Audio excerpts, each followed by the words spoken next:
What is up, everybody? Welcome back to another episode. It's This Show We Go Baseball podcast.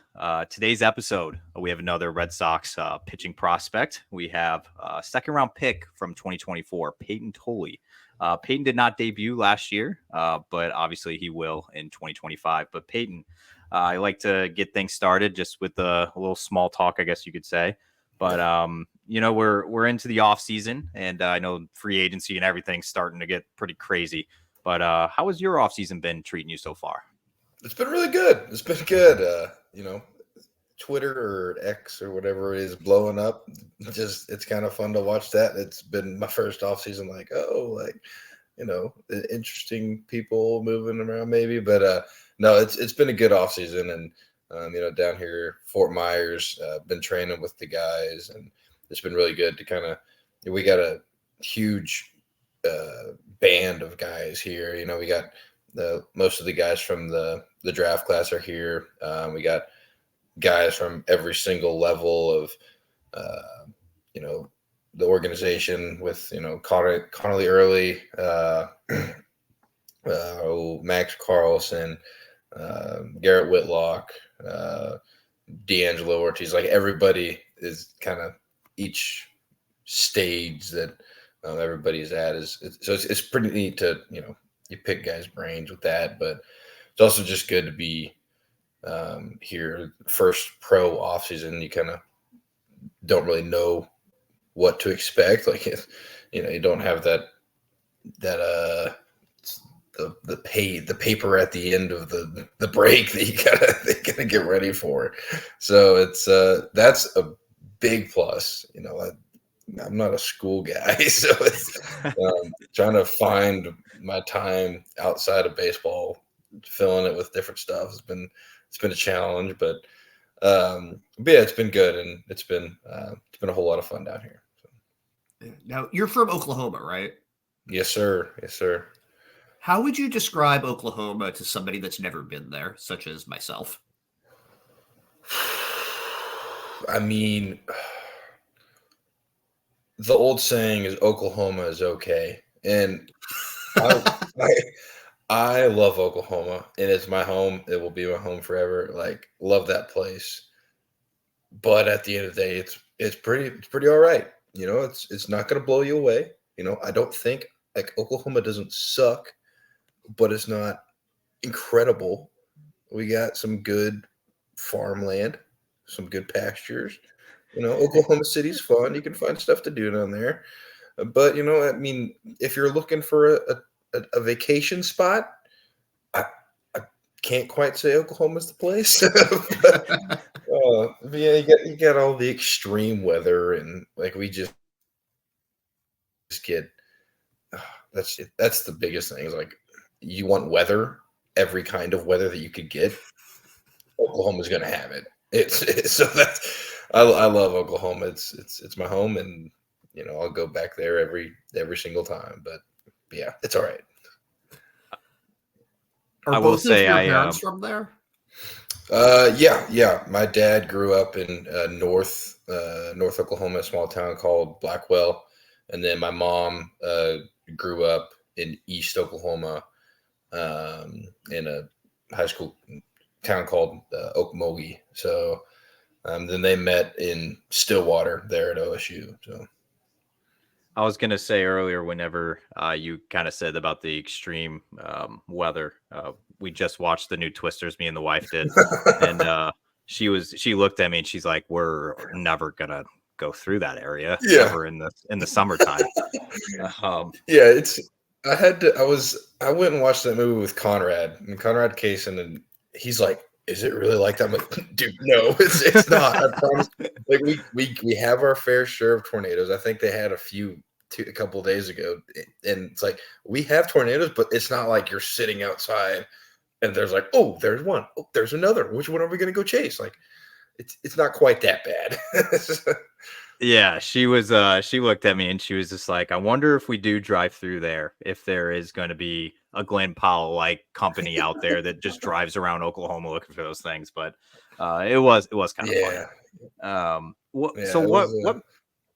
what made you decide on TCU? Obviously, like it's not too far of a drive for you. I think it's only like Mhm. 3 hours from home. But Yeah. what made you decide on TCU?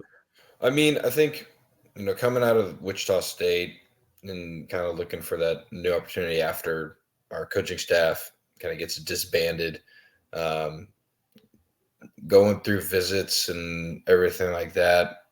Whenever I went to TCU, it was I almost had that when you know, and it's cringy and cheesy to say it, but that's just how I felt. And I think Coach Charlos, the guys there, Coach Charlos leads one of the most genuine, honest coaching staffs in America. Like I think he's he's an incredible guy. His family is incredible, and he leads by example of for the coaching staff, but also to us players.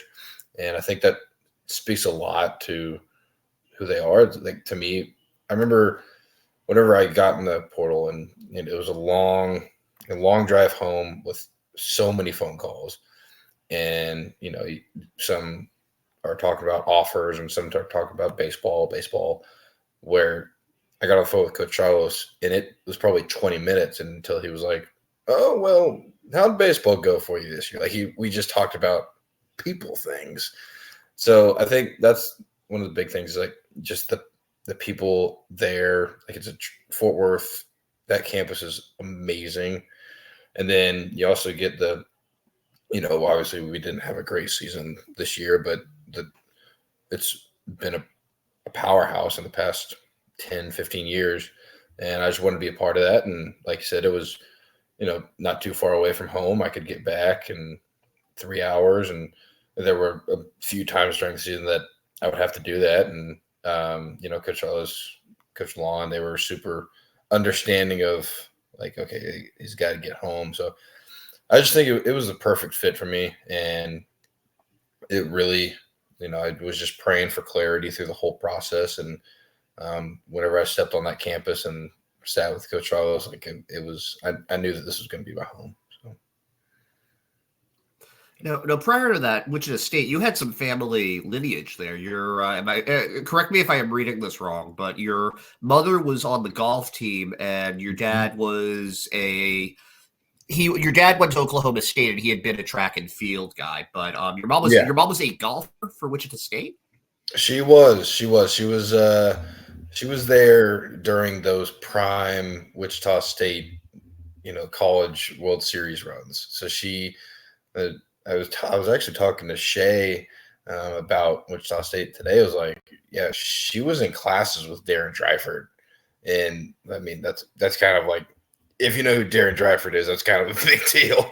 But like, so she growing Oh up, yeah, she no, I always remember him. oh yeah, oh yeah. She always talked about, uh, how great Wichita State's history is, and so whenever I, you know, kind of had, I always had that. They were my top three colleges, like going into recruiting in high school, like freshman year of high school. Like you put down your top three, and they were there just because I had the lineage and I knew the history there. And was like, how cool would it be to be part of the rebuild of that? Um, but yeah, she loved her some Wichita State Shockers, so it was definitely fun to be able to go there. And each time we go there, we went up there, she would pick out something new that like she didn't pick out before. She was like, "Oh, that's Danger Dylan's. Like, don't go there." It's like, okay, well, and then she's like, "Oh, this is where the 18th hole was," and so it was incredible to kind of share that experience with her. Yeah. Now, I did do. you know that you were going to? Oh, sorry, Parker, you go.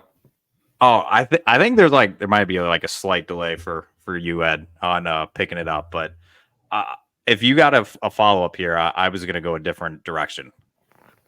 Oh, I was just going to ask if you knew that you were going to be a college baseball player for a long time, or if it was something that kind of snuck up on you. Like, what were you always a baseball player? Did you grow up playing other sports as well? Yeah, I mean, I always gravitated towards baseball, just kind of throughout everything. I played basketball and I played football as well. And there was a time where I was like, this football thing it was kind of moving well. I was like, okay, like I'm a big guy. Like there's some schools showing some interest, but it was always baseball for me, and I was like, my knees couldn't handle me getting down on the offensive line. So it was definitely always been baseball. But yeah, I think about sophomore year of high school is whenever, I always saw myself as wanting to play college baseball, but that sophomore year of high school was like, okay, this is legit, and like we need to start thinking about this kind of stuff of what the future is going to hold. So what's life been like since you turned pro? Like I know it hasn't been like a lot of game action. There's been zero since you turned pro, but what has it kind of been like taking in all the new information and just seeing the difference of just how professionals are doing it? Like you mentioned, all the names that are down there in the complex with you. So what is like a couple of the biggest differences for you so far, just in your early stages of your pro career? yeah, I mean, I think one of the things is like the numbers and analytics of everything. I've never been a big analytics guy. If after an outing, I remember I would have to sit with our analytics guy and be like, okay, what does this mean? Like I have no idea I'm just reading numbers. Like there's decimal points and no idea. So I think kind of learning that and like learning how analytics are used has been something that's been really interesting to me. Like, I'm still trying to understand it, but it's something that is starting to click a little bit. But then I think also like the amount of detail that goes into every player's workout and the amount of the attention to detail that each player has here is something that in college it's you can find yourself going through the motions every now and then. Like you can kind of it's a 6 a.m. workout and it's like, okay, just get through this, get through that 8 a.m. class, and then we'll get to practice. Like that's all we need to do. Versus now it's you got to really focus on you know what you're doing to the workout, how that's going to help you throw harder, how that's going to put you in a better position to be more efficient. And like the weights coaches, Nick Shed has been incredible with writing up workouts and everything like that. That's uh, and TJ, love TJ. So she's down here. She's our weights coach, but uh, like they've been, it's so individualized. So my workout is going to look different than Shay's. It's going to look different than Brandon Clark's. So I think that's just something that I knew that it was going to be detailed, but like it is so detailed how everything is. You want to be moving a specific way at all times. So. Now, you were taken in the second round. Was this earlier than you expected, later than you expected? Take me through your draft day. What were some of the emotions you were going through? What was your reaction? I mean, I think, let's see. It was a pretty incredible day. It was, wake up, went to church, and I told my dad, I was like, look, I can't sit in this house. Like, we got to go. Like, so we went golfing.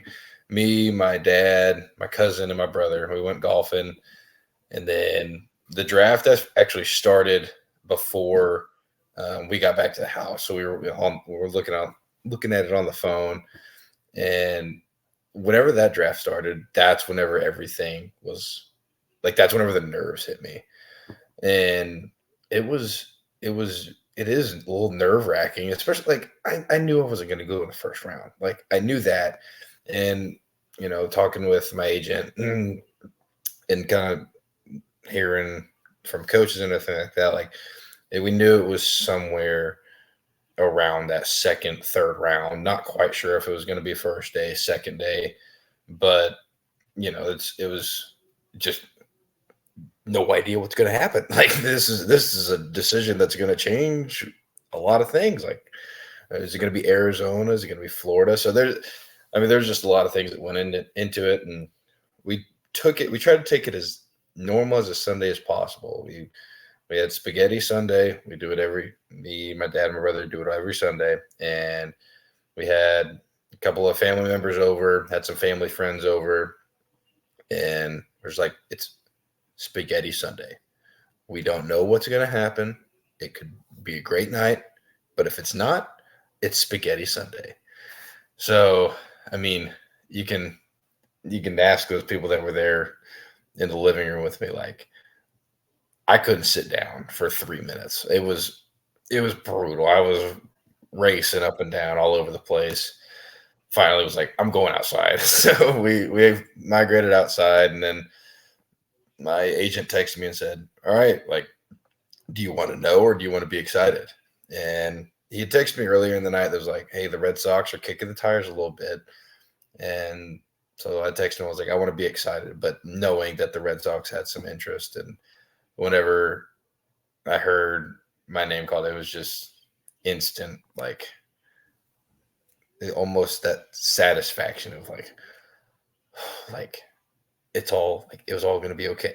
Everything's good. It's all worked out to right now. And it was, it was a moment of pure joy. And then it was a bunch of hugs and, high fives and all around the place. So it was a special moment. And I got to share with a bunch of people that were really close to me, or that are really close to me. But yeah, it was, and it is like, it was surreal. It didn't feel real. The only thing I remember is me having the video now. Is like, I only remember that part about it. Everything else is like completely out of the brain now.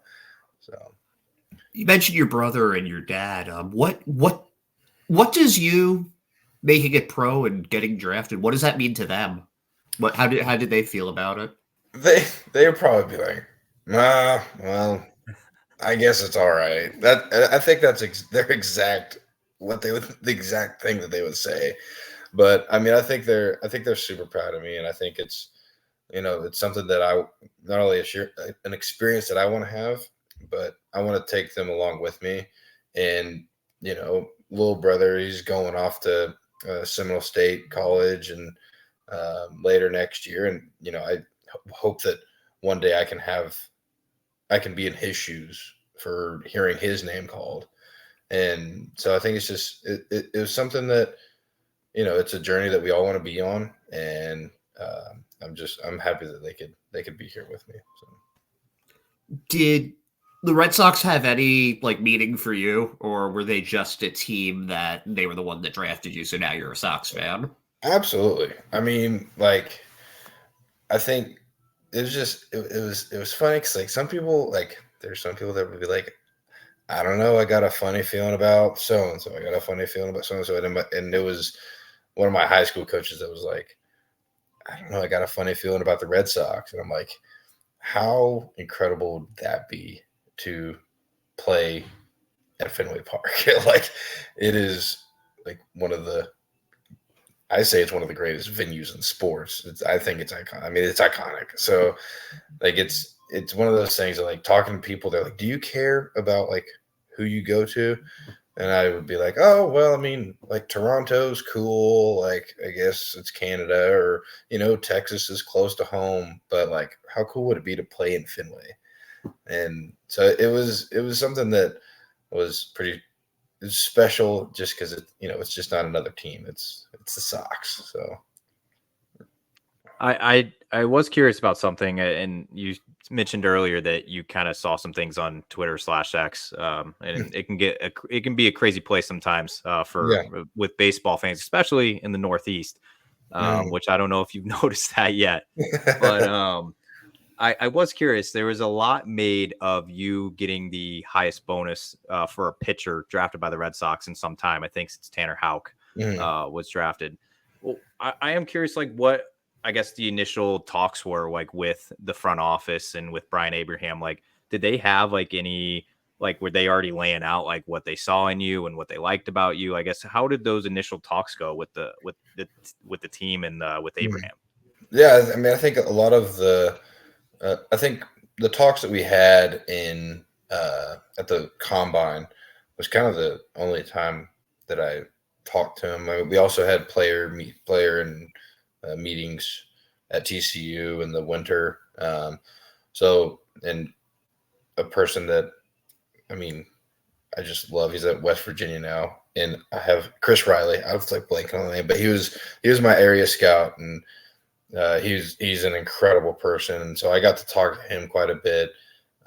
He got close with my mom, and I love that guy. He's incredible. But like getting able to talk to him and being able to talk at the combine was something that you kind of start picking up on things, and I don't know how however many interviews they had with other players were like, but it just seemed like they're being pretty forward about things, and they're saying like, this is what it's going to look like this is what your player develop like.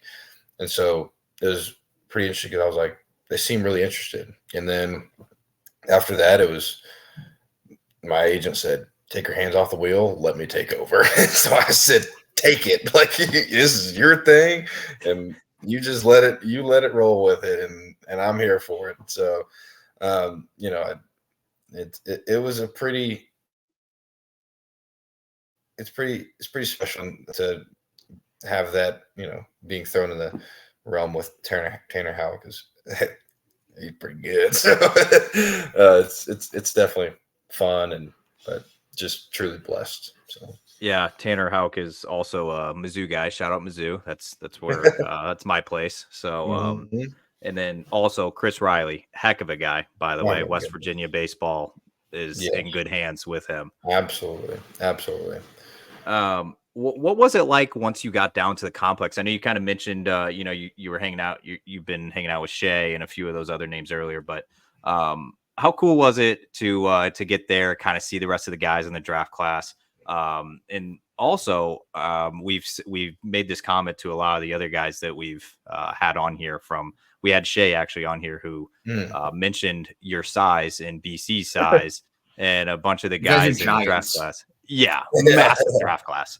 Yeah. Well, what was it like kind of getting to intermingle with these guys for the first time and get to meet them and see what they were about? Yeah, I mean, to that point, like, I think we could be one heck of an offensive line, or we could really dominate a rec league basketball team. Like, there's a bunch of big guys on this team, but it was so interesting, and just, it's you get there, and there's, got some guys that kind of like to talk, and you got some guys that are just going to stay back and be quiet, and there's also some guys like Zach Earhart.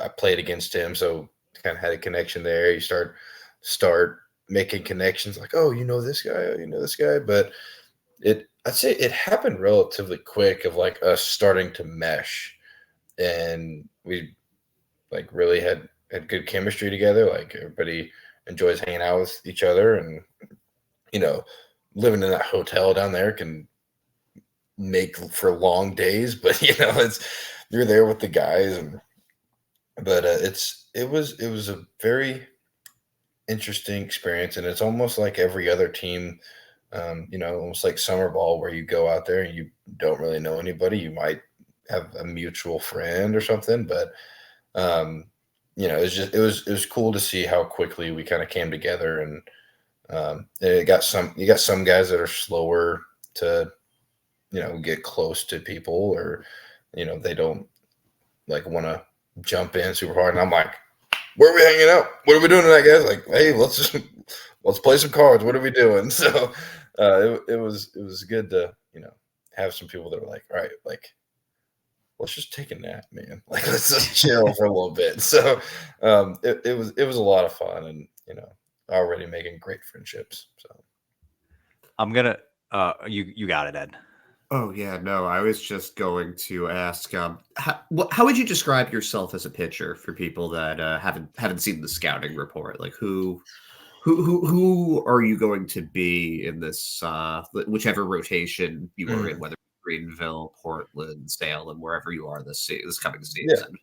Yeah. I mean, I think the one word that kind of jumps out at me is like, I'm going to be really competitive. I kind of turned into a different animal out there.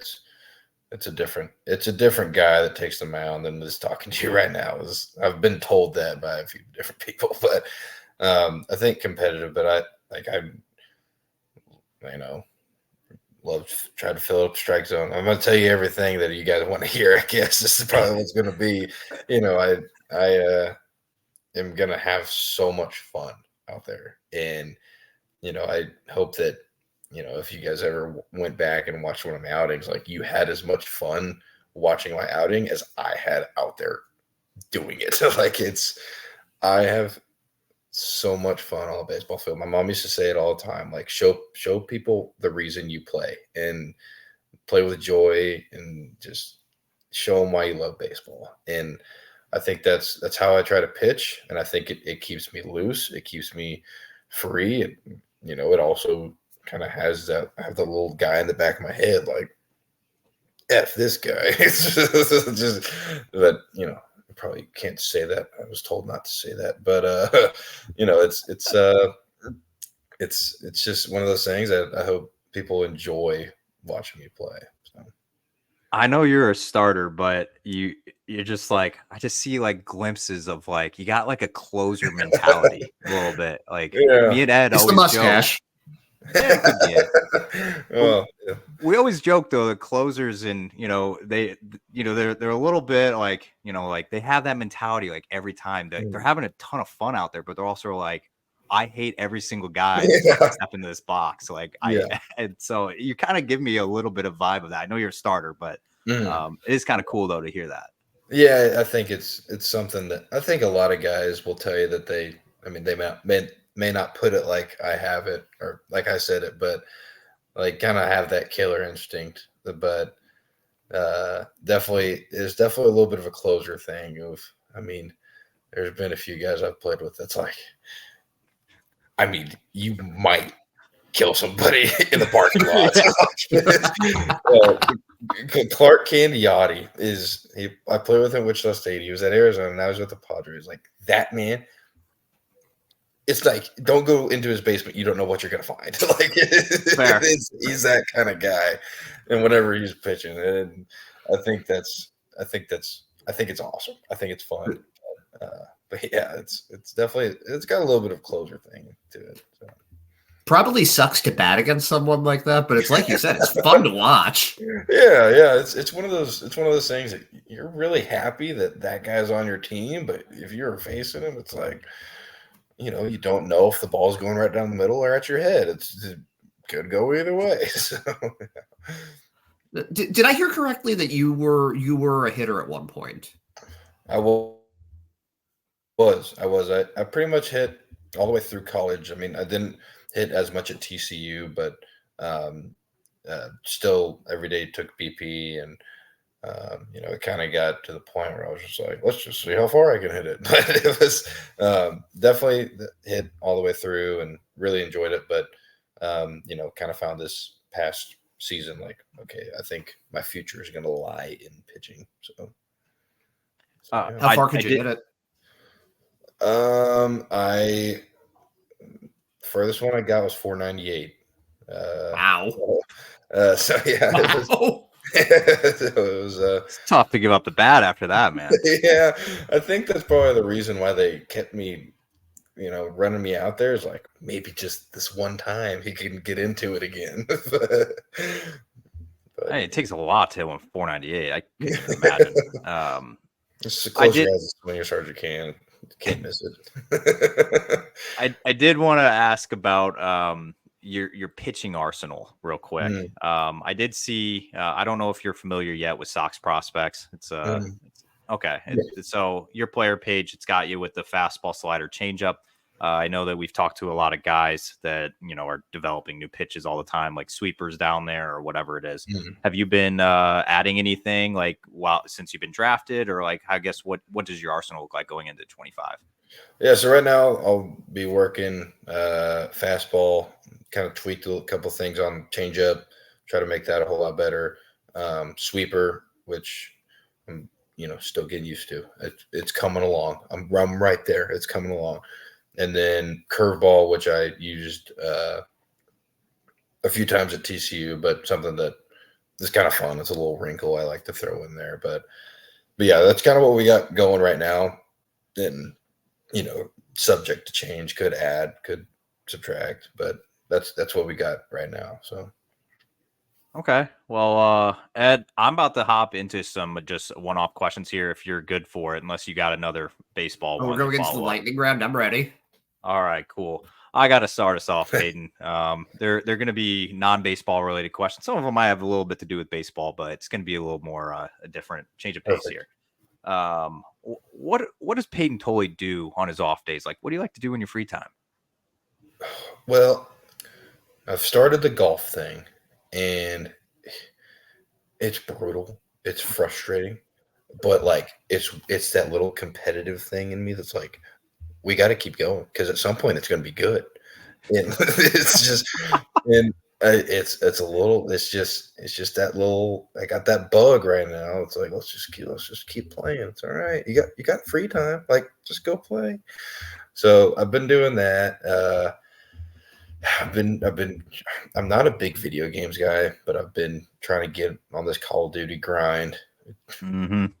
I get rocked in it. Same.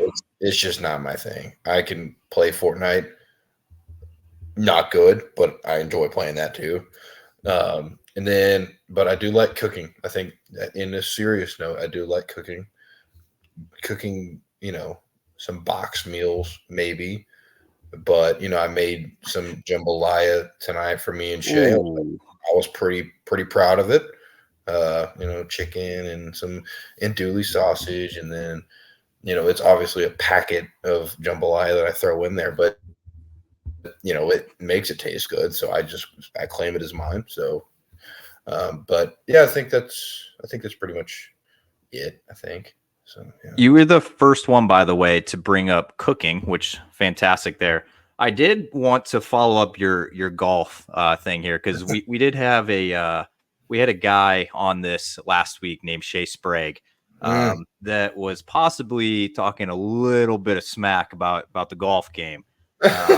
So he wanted to ask about or just to I don't know if ask or tell you. I don't know which one he wanted me to do, but something about asking for strokes with Shay. Listen. Shay played a lot more golf than me, and I go out there, and I want it to be fair. I'm not just gonna if we're playing for a little like $10 or so. I'm not just gonna give him $10. Like he's been playing. I've seen him play really good golf. I'm like, I got to get a couple strokes. Like, you have no idea. And then whenever I do have to say, we did that. I asked for strokes and they played the round of my life. I will never play like that again. And he's like, I'm never giving you strokes again. I'm never going to play like that again. So it became a whole argument, and I will continue to ask for strokes because I still think that he's better than me. But, I got him the one time. So. It's fair. I doesn't hurt my feelings. So you were talking about watching Twisters earlier. Are you more of a movie guy or more of a show guy? I mean, I think I'm more of a show guy. I've never watched Breaking Bad. I'm getting into that right now, and like just started season 1 this week. Like, just get into it. Really excited about it. But I've watched Brooklyn Nine-Nine is up there with one of my favorite shows. Love Parks and Rec. Just kind of those,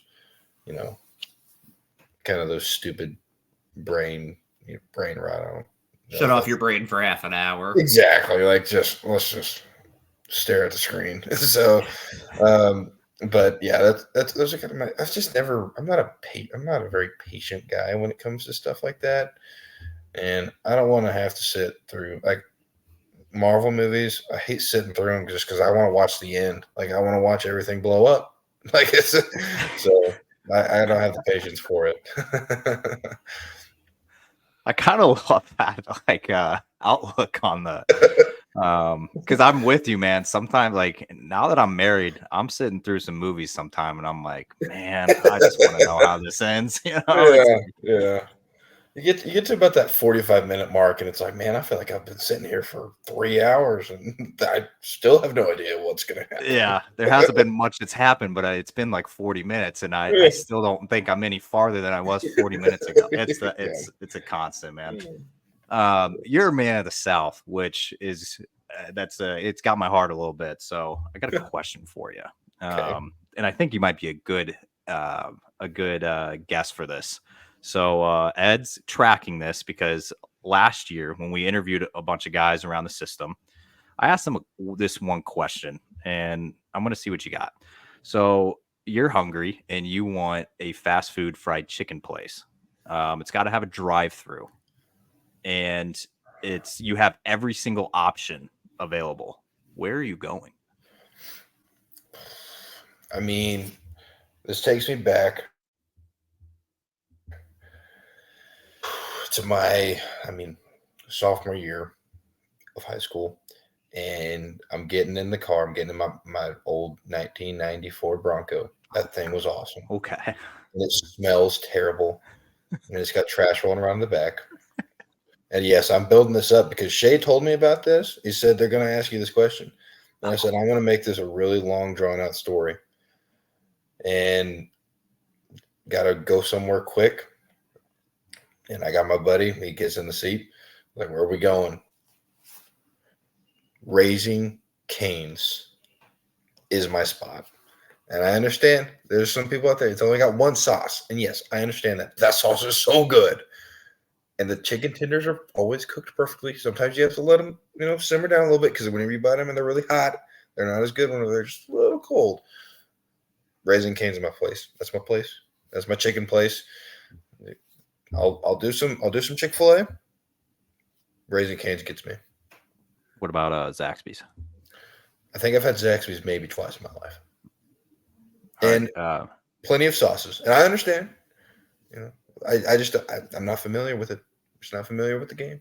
If you head to your app or your maps on the phone, there's a Zaxby's probably like 2 miles from the complex. This week, I will get familiar with the Zaxby's game. Alex Bouchard's there all the time. I know there's a crew going down there quite a bit. So we even got the totally Australian not just in on because it. not totally just because you've been throwing it out there to them. Listen, I think that they ordered Zaxby's to the house one day, and I asked, "Well, I'll pay you." They have a dessert there. Like, is it fried cheesecake bites? Is that what they have there? Oh, I don't get dessert, but I asked them for something, and they were like, "Here it is," and it was a box of fries, and I'm like, "This is not what I wanted." And so it's already starting off on the wrong foot because the next time I ordered, I was wanting something sweet, and I got that. So that's fair. I'm open to it. I'm open to anything. Okay. All right, Ed, follow us up on that. Sorry, I mean, not quite this isn't as sexy of a question, but what was your team growing up, and who was your favorite player? My team growing up, being from Oklahoma, I was a Rangers guy, and it was right there. Those World Series teams, and I was a big. I feel bad sometimes saying it now, but like Josh Hamilton was my guy. I'm in that. I'm in that boat that, like, if Josh Hamilton kind of stayed together, I guess is a good way to say it. Like, he would have been one of the best hitters of all time. But yeah, I could probably. I think it's the 2011 Rangers lineup that I could probably name all the way up and down. And don't put me on the spot because then I'll freak out about it. But that was kind of my team growing up. But then growing into high school, it just kind of became a thing. And I'm not just saying this because of recent events, but it was just, who's your favorite team? It's everybody but the Dodgers and Yankees. Like, I like everybody else, but can't do like this World Series was a rough one for me. I just don't really care who wins. It just doesn't really affect me. So it's so interesting to me too that about the Dodgers, because you grew up, well, I guess recently they're a AAA affiliate out there in OKC. Did you ever make it to any games in the past few years? Oh yeah, we so back whenever they were the Red Hawks, we would my dad's company, I think, had season tickets somehow, and nobody else would use them, so we went all the time.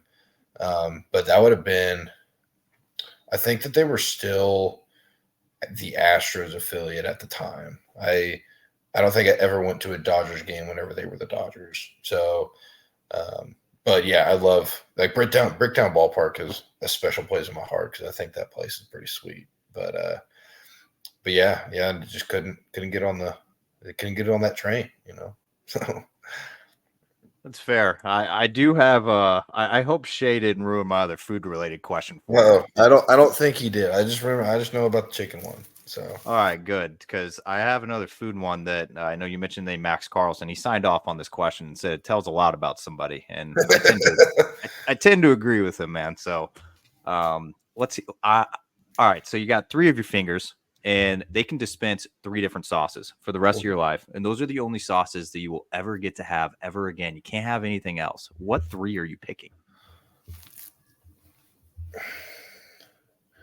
I have no idea. I mean, I'm not a ketchup guy. I hate ketchup.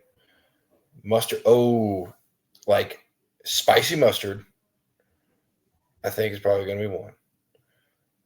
I think some sort of salad dressing. If it's either ranch, maybe Caesar. I'd probably gravitate more Ooh. towards like a Caesar salad. Wow. Not Caesar salad, gravy. Somebody, I think I was on the phone with somebody who was like, oh yeah, I forget gravy is a sauce in a way. And then that third one, I mean, I can't even think of sauces now. Like I don't really need I don't have a need for steak sauce because hopefully I'm getting good enough steak that I don't need sauce. Yep, I'm with you. Man, is it gonna be ranch? But like, how much do I like? Like, I like ranch with pizza. Maybe can I go like salsa? You can go with whatever you want. I think I'll say like salsa literally translates to sauce. I- So that's fine. Look yeah, at I you. guess that shows how good my Spanish is. I think I'm gonna go salsa though. I think that's where I'm going with that. Okay. Yeah. Look at you, Ed, pulling that out. My sister lives in Mexico. Like I better know what that means. All right, Yeah. so you went gravy, salsa, and spicy mustard. You said spicy mustard. I like the variety there, and I also like the gravy's thinking out of the box. Oh yeah, I think it's just I put gravy on everything. Like you got breakfast for gravy, but you can also put gravy on a chicken fried steak and mashed potatoes. So like you can put it kind of goes everything. Put it on a piece of bread, put it on a piece of toast. It's perfect. I was gonna say, I think you and Matt Duffy are the only guys that said gravy so far.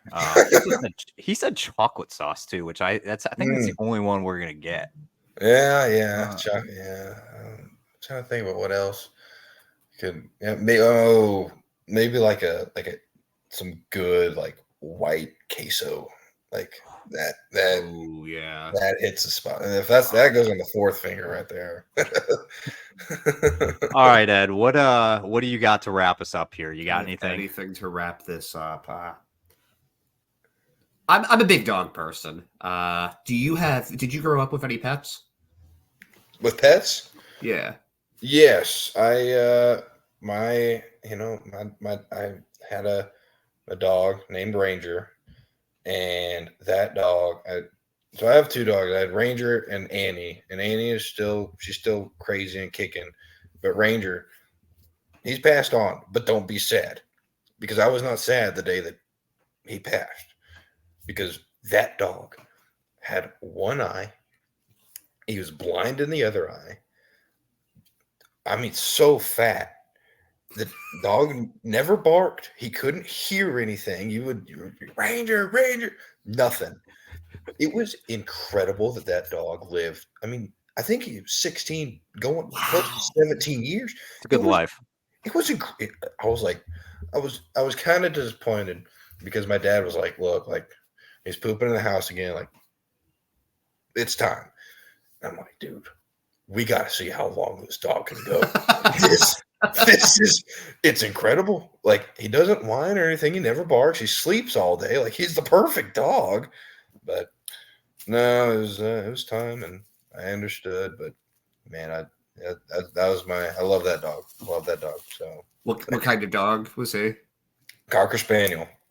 Oh wow, so he's kind of I don't think, are Cocker Spaniels little? He was How a big was he? medium-sized dog. I mean, he was fat, but he was a medium-sized dog. And what's the other one? Annie, she's a golden doodle. So she's full size now. She's pretty big, but she's not near as cool as Ranger yet.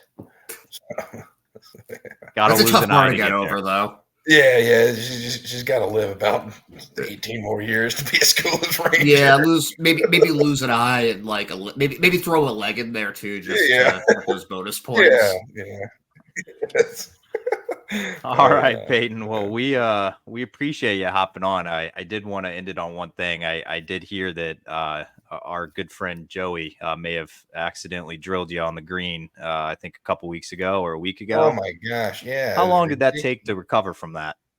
I mean, I could probably call him in here right now, and I mean, it's still sore. I got a big old bruise, and I got to wake up every morning and do some heat pack, and our trainer Joel said that I'd be out for at least 4 to 5 more weeks. So it's just Joey. He's not going to answer, but yeah, it was. He didn't hit me that hard. It was more. I was like, oh my. He just hit me. What's going on? But no, it was all fun because nobody got seriously injured. So yeah. All right, Peyton. Well, you gave us a ton of your time, man. We appreciate all of it. We're looking forward to seeing you on your first spring training coming up, and then wherever you get assigned to. So, like I said, thank you so much for hopping on with us. Well, thank you guys. So I hope you guys had as much fun as I did. So this has been great.